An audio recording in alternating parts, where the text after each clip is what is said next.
In this makeup tutorial, we're going to go and do 3 different looks that are perfect for Pride. So this is the first one that we're going to go and do. Let's get started.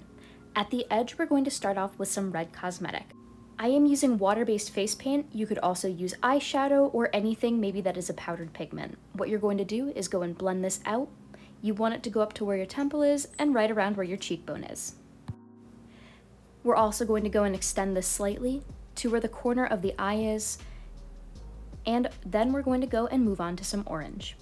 We're only going to put down a small amount of orange over where the eye is, along with also down for the lower section of the eye. Then we're going to go and blend everything. Make sure the blender that you're using is cleaned off pretty well.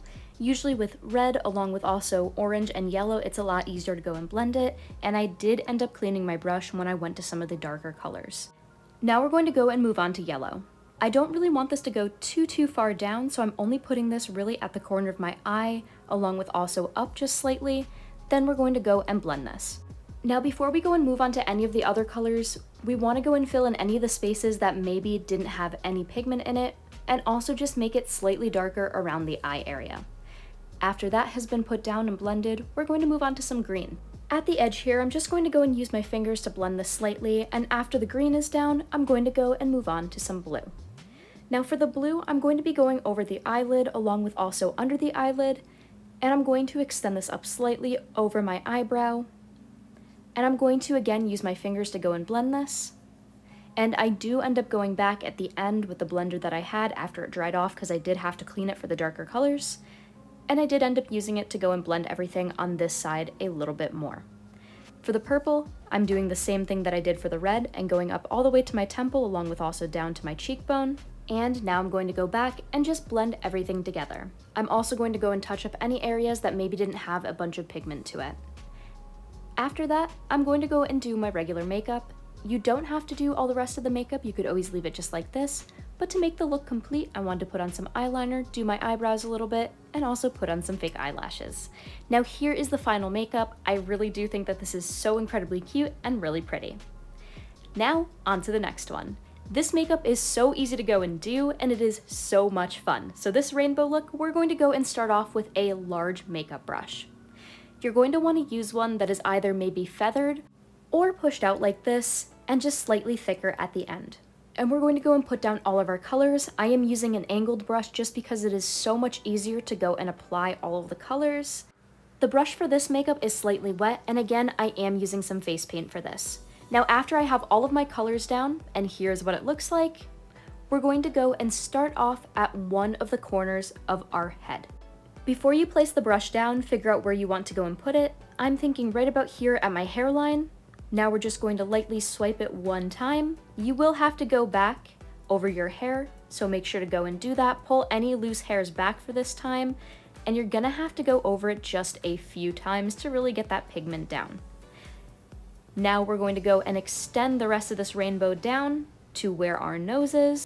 And while that dries, you can go and pull apart some cotton balls, or you could go and pull apart maybe some stuffing. It really depends on what you want to go and use. I do suggest cotton balls though if you want to go and make this look a bit more 3D.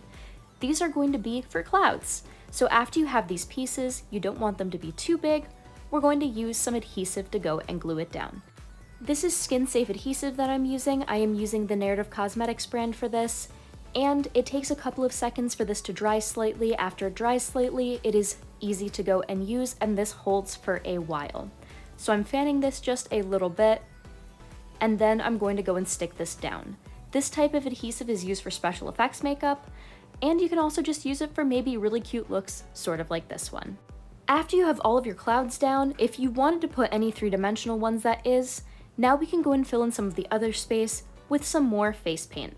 After all of your cosmetic has dried, it is a good idea to go and spray this with some fixing spray. Now this is great because it's going to keep your cosmetic in place pretty much all day, and it's going to go and help it last for longer periods of time.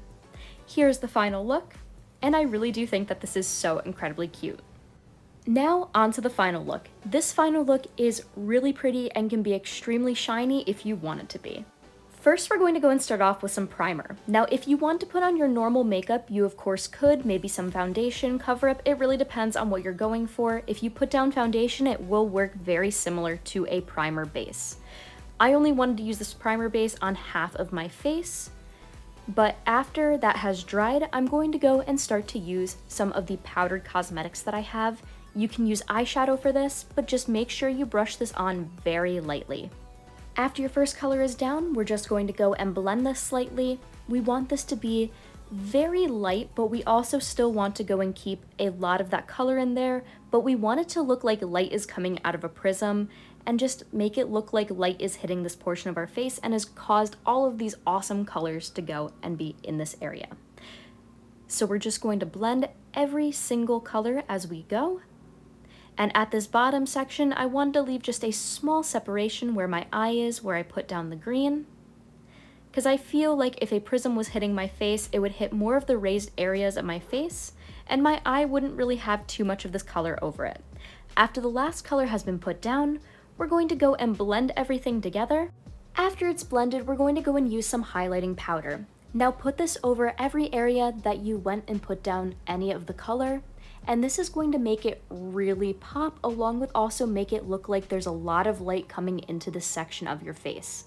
After this has been put down, you can go and finish this up with any other makeup that you would like to go and add, or maybe if you really wanted to leave it, you could have it just like this. This is also a step that you can go and skip if you don't want this extra shine. I hope this makeup has inspired you. Thank you all so much for watching. Happy Pride Month. Make sure to like, comment, and subscribe, and I will see you at the next video.